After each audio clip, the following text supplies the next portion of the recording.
Bismillahirrahmanirrahim. Hello and Assalamualaikum everyone. This is me, your host, Hafsa Saeed, level 1 student at Rahan School, Islamabad campus. So today I'm very happy to welcome you all. Today is my special day and special interview. Today I have a wonderful guest and inspiring guest with us named Dr. Tamar. So we'll start and let's giving her an opportunity to introduce herself. So hello, how are you? Good, how are you? Nice to meet you finally. I'm fine. So can you tell to our viewers that can you introduce yourself for our audience? Sure, my name is Dr. Tamar Shtrambrand. I'm a clinical psychologist. I live in upstate New York in a place called Rockland County. I have my own private practice, and I'm very, very happy to be here today.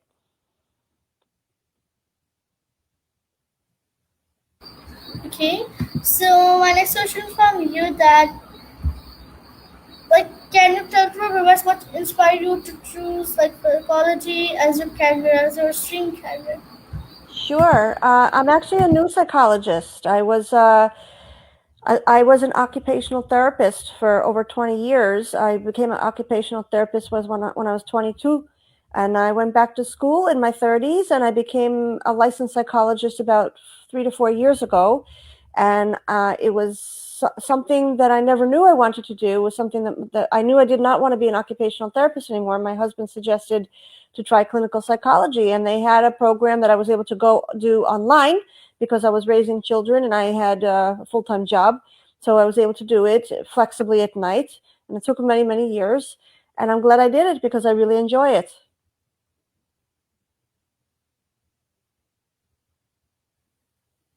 Okay.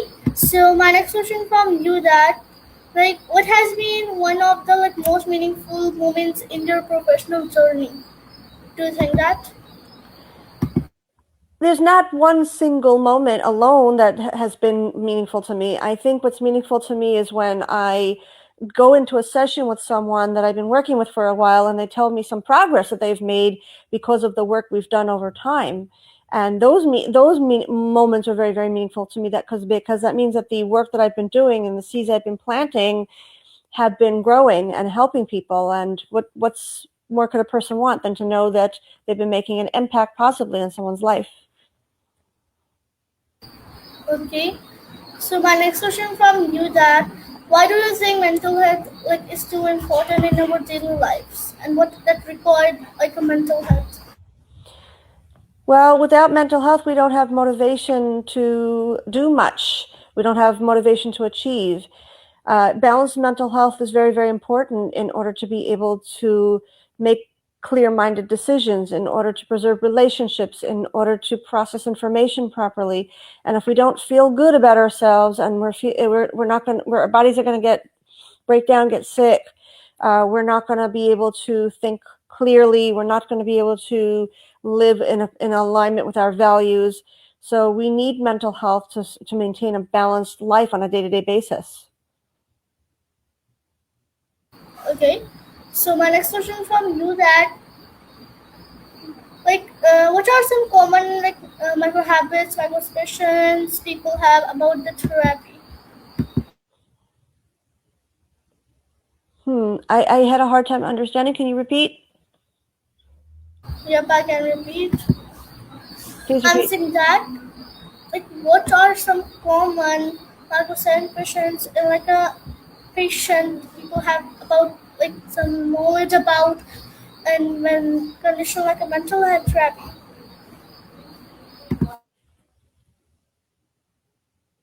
I think that to be going into mental health and having therapy, you have to be motivated. You have to have goals.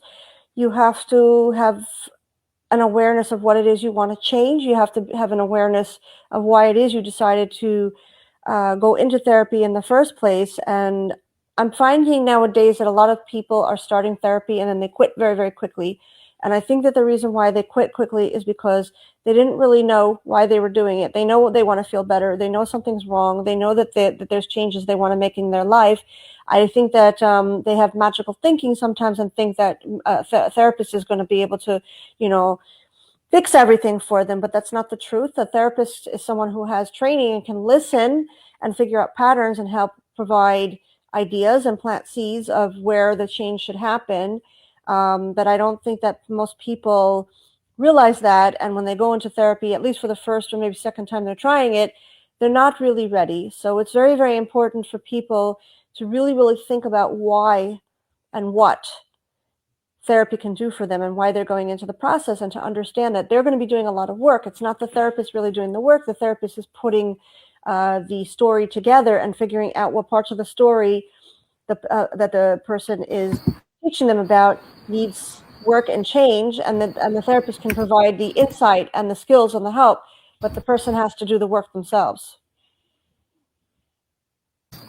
Okay, so that's perfect. So my next question from you, that what will you say to someone who feels afraid, of or ashamed for ask for mental health support, like that, something? Can you tell me a little bit more about what you mean? If I'm saying that, what will you say to someone who feels afraid or ashamed to ask about mental health, if he is a patient or she is a patient? Okay. Yeah, a lot of people do feel ashamed about mental health. There still is a stigma about it. I don't know why. It is becoming more accepted, but I always tell the person, you're brave for coming. This was must have been a difficult choice for you, and it's your choice whether or not you feel you're ready to do the work. And there's no shame in trying to get help through a mental health practitioner. You have to be ready for the process. You have to be willing to invest, and it's actually not something to be ashamed about. It's something to be proud of, because you've decided that life has gotten to a point where there's too much going on and you're having trouble coping, and you want to improve the quality of your life. So you're making the commitment to pause and work with a mental health practitioner to improve the process. So if you're not ready, there's no shame in that. You just take time off, and at a later time, you can always choose to come back. Okay. So my next question from you, that you also work in services like Sunset in journal, like a doctor. What does healing from a difficult experience look like for you? I'm sorry, I couldn't understand your question. I'm saying that you also work in some services of a journal, some those issues. So what does healing from a difficult experience look like related to you in your language? Okay. So healing is an individual process. It looks different for different people. Different people define healing differently. One person might feel healing means that they are sleeping better, they're taking better care of their physical health, they're not crying as much during the course of a day, their emotions are mostly manageable. Another person feels that healing may be that their relationships are improving, or that they've decided to pull out of certain relationships that were very, very unhealthy for them. And a third person might feel that healing is deciding to take on a project and follow through with that project. So healing is an individually defined concept. And to me, healing is me hearing the person say that they feel better, that they're accomplishing their goals, that they feel they're moving forward in their life. Because most people come to therapy when they feel stuck and they can't get out of this cycle of being stuck. So the healing process is getting out of that stuck and moving forward in their life in a certain way that's meaningful to them. Okay. So my next question from you, that how can families, schools, and workplaces better support people with ADHD or with STEMs? So for people with ADHD, we're not trying to get rid of their ADHD. We're not trying to cure them. We're trying to help them to set goals for themselves that are meaningful for them so that they can improve their quality of life and they feel that they're productive. Because a lot of people with ADHD feel like they're not productive because they feel that their attention spans get in the way. The truth of the matter is ADHD is not a disorder of attention. It's a disorder of mood dysregulation that affects attention. It's a brain chemistry imbalance. So people with ADHD, the first thing they need to learn is healthy habits. They need to learn that they need more sleep than the average person, and they have to make sure that they have getting at least 8 to 9 hours of sleep a night. They also have to make sure that they're getting enough exercise, because a lot of people with ADHD, they like to take on a ton of projects, and then they end up feeling like failures because they can't get anything done because they're not taking care of their physical health. They have to make sure that they're eating a balanced diet. Once we get past the physical and a part of their health, then we start to teach them strategies about how to improve their ability to focus, which is learning how to set goals and following through with those goals, breaking the goals into smaller steps rather than trying to take on a huge project and do everything all at once, because sometimes people with ADHD like to take on way too many projects all at once, and then they end up flopping because they over plan. And people with ADHD struggle with what's called executive functioning skills. Executive functioning skills are the ability to plan, the ability to take small steps towards goals, finishing projects, following through with projects, balancing everything out. So until they learn a very, very proactive balance between maintaining their physical and emotional health, and then also learning to fine tune their expectations and break down their executive function skills into smaller, by doing projects in smaller steps, then they're more likely to follow through and be successful and master what the areas of ADHD may have been holding them back in the past.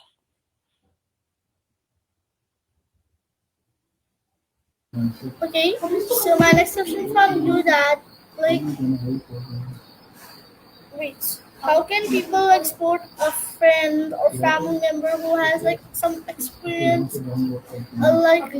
is having always journeys about him or not? Like, how can they supposed to do a friend or family member who has like some experience? So when you know someone that's a friend, or if it's a family member, and they've been through a traumatic experience or they've been through a bad experience, the last thing you want to do is judge them. And I think that because people sometimes out of love think that judging another person and saying, hey, snap out of it, get better, is going to help them, the opposite is true. When you start to be very judgmental, or push your opinions on someone else that you love, it's not going to create love, it's going to create distance. So what I tell people is, you don't know what happened. You don't know what the person is feeling. You don't know what the person is thinking. And if you think you know what the person's perspective is and what happened to the person, you really don't. So the most important thing is to approach the person with love and with patience and say, I see that something's bothering you. I see that you've been through something difficult. I just want you to know I'm here for you. I'm here to listen. I'm here to support. And if and whenever you're ready, please come. And then it's up to that person to come to you and say, okay, I'm ready to share what happened to me. And when the person does share what happened to them with you, the most important thing is to do more listening, less talking, and no judging. Because once you open the door of judging the other person when they've opened up to you about something that they've experienced that was very difficult and traumatic, you're going to push them away and they're never going to trust you again. And on top of that, it makes the healing process harder for them. Okay. So my next question from you that, like, what are some strengths of the demotivated some people may have that society sometimes overlooks? So what do you think about that? I'm sorry, you're going to have to say that again. No problem. I'm saying that what are some strengths that like motivated or demotivated people may like have that society sometimes overlooks. What you will say related to that something?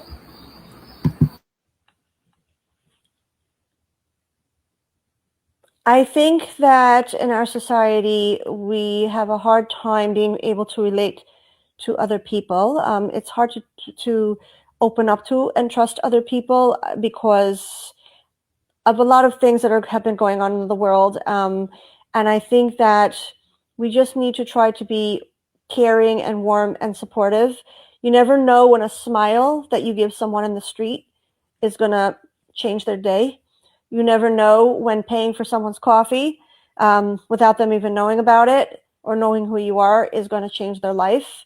We're living in a time where I think people feel very, very disconnected from one another. So my recommendation to people is be kind and pay the kindness will be paid forward, because when you are kind to one person and not expect anything in return, that person lights up and then they pay it forward to the next person. It has a ripple effect. Okay, so my next question from you that like what are some important habits that can help people build healthier relationships in the related to doctors or another engineers like swimmers in their own jobs related to that? Habits to build healthy relationships is being supportive of others, withholding judgment, making sure that you are consistent. I see this a lot. People complain about this a lot. You know, for example, my wife, she says that she cares about me, but yet some days she listens and she's supportive, and then other days she's judging me and yelling at me and complaining. So if we want people to trust us, we have to be consistent within ourselves. If you say that you're a kind person, if you say that you're someone that someone can trust, if you say that you're someone that's not going to judge, you have to be that way all the time. You have to be consistent. Practice what you preach. You have to not judge. You have to be present. You have to be kind. You have to be a good listener. If you say that you're someone who will be there no matter what, you have to make sure that you're consistent with what you're saying. You got to be there and show up when that person needs you. I think that one of the things that people nowadays are frustrated about is they don't feel like people mean what they say and say what they mean. We're all guilty of it to some degree. It's, you know, everybody's lives are hectic in the times that we're living in, but being a consistent person, meaning being somebody that that other people know, say what they mean and mean what they say, is a habit that's the healthiest habit of all, not just for other people to trust you, but for you to trust yourself. If you say that you're gonna eat healthier and in order to take better care of yourself, how are you going to trust yourself if every single day you decide to indulge in a snack that's not good for you? So we need to work as a society to be more truthful with each other and more truthful with ourselves, and be consistent. When you're able to practice one small thing, don't be consistent, try to be fixing 10 things at once. Find one thing to fix and be consistent with it. If being on time for family events and for appointments is something you need to fix, work on that first. Don't try to work on being punctual for appointments and family events, and then also try to work on not being a liar, and also try to work on dieting at the same time. It's too many goals. Consistency and working on consistency on one thing at a time and small goals is the way to build yourself up and to make yourself into a person that others can see in a positive light.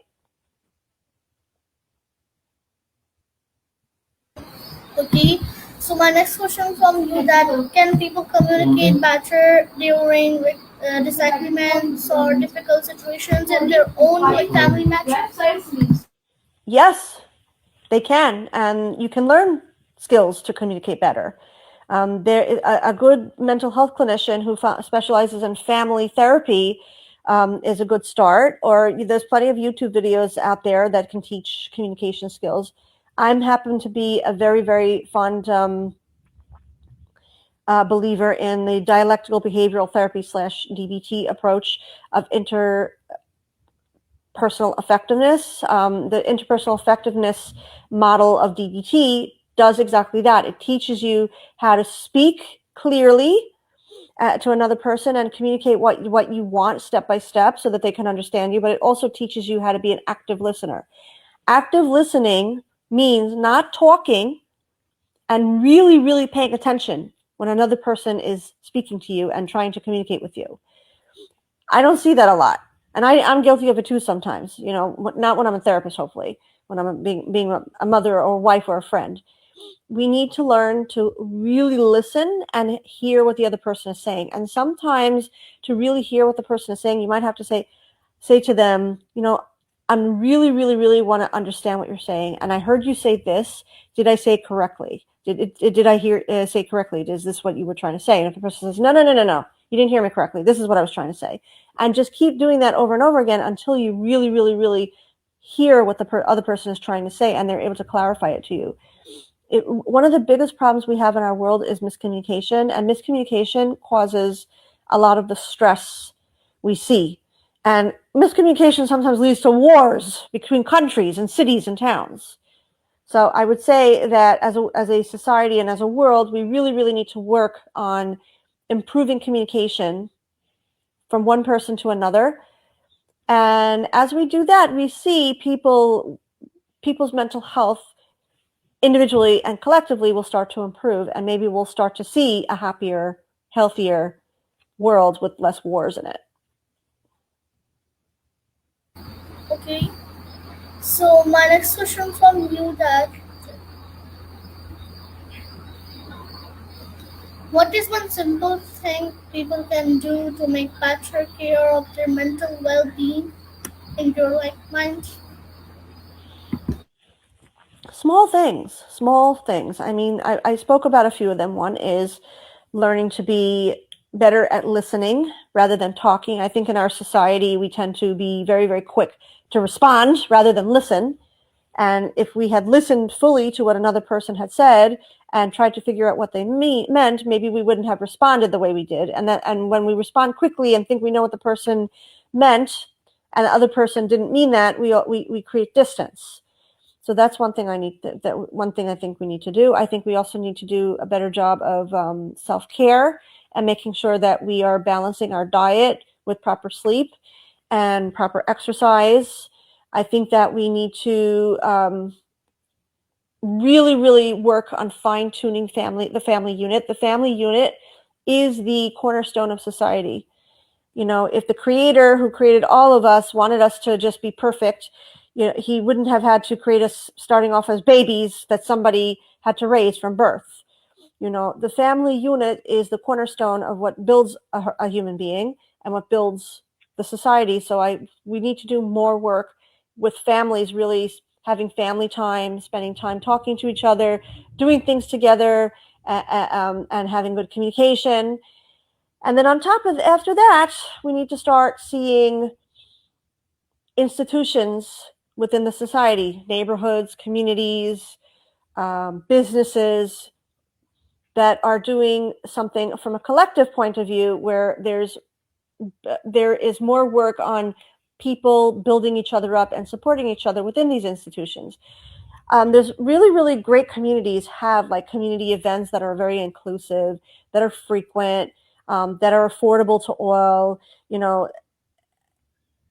and really, really partner. For example, I've seen communities that place emphasis on everybody in the community helping to keep the community clean, events where people from the community can come and socialize, and things like that. And then, of course, businesses, I think smaller businesses are able to do this more so than larger businesses, that local businesses patronize local events. There are businesses that like to give their money, for example, to sponsor a walkathon that people in the community can be a part of in order to help to donate the funds to fighting cancer or finding a cure for ADHD or something. So there's a lot that's already going on in the world in these things, but I just think that we need to work on building people up one at a time, and then building communities, and then communities building up institutions, so that we rebuild our society positively, one person at a time.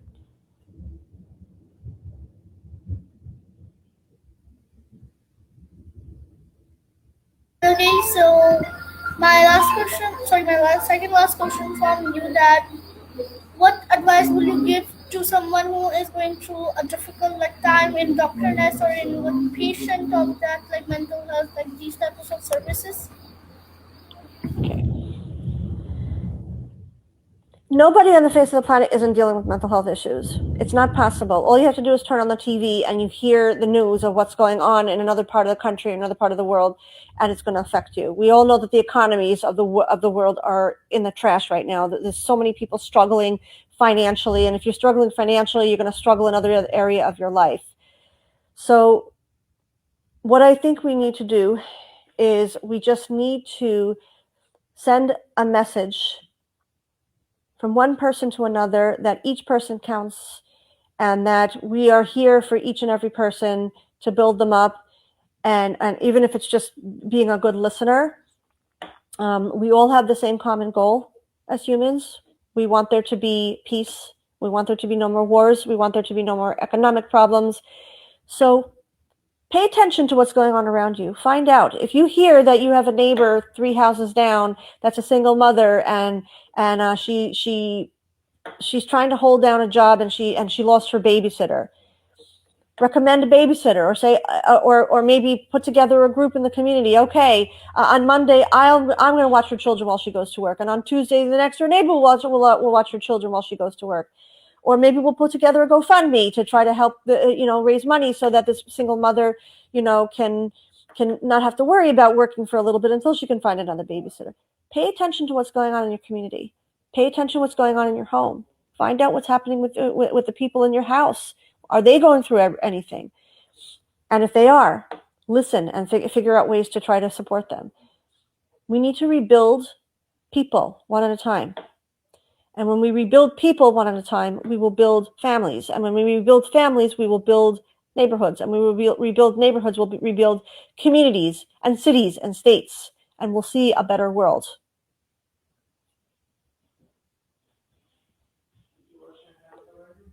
Okay, so my final question from you, that looking towards the future, what is your biggest hope for how society understands and talks about mental health? Can you say that again? I'm saying that looking towards the future, what is your biggest hope for like society or understands and talks about mental health? I love that question. It's a beautiful question to end this with. I'm a person that believes that even though there's different cultures and there's different religions, and people live in different parts of the world, and they have different ways of living and different ways of thinking, that we are still one humanity. We're all created by the same creator. And I really, really believe that it's very, very important to get to know people who are different from yourself. I feel like people tend to get stuck in the idea that you have to stick to your own kind, whether it's your own race or your own religion or your own language or your own country. And I think that that's very, very limiting, especially since the world is becoming smaller and smaller with the internet. So I tend to like to be friends with people from many, many different backgrounds. And living in the United States, and in New York in particular, that's so easy, because here in the United States, especially in New York where I live, it's a very, very multicultural, diverse country. And I'm from a specific group, and I live in a community that reflects my religious group. And a lot of people in my community agree with me. And then there's other people who say, no, we have to stick to our own kind. I don't do that. I love the internet, and I love working and going out into the world and meeting people of all different kinds of backgrounds. It enriches my life. It makes me healthier mentally. It makes me smarter, because for me to think that just my religion or my way of thinking is right, and that's the only way to live, is silly. It's not true. We all have something to contribute. We all have ideas that are important and deserve to be heard. So if we want to see a better world, we got to start going out there and getting to know people very different from ourselves and from our neighborhood and from our community and from our family, and get to know how they think and let them understand about how we think. And once we start to do that, and everybody does that, we're going to see a better world, because we're going to see a world where everybody can be a friend and everybody can get along and everybody can work together for what the common goal is, which is a world with peace in it, no wars.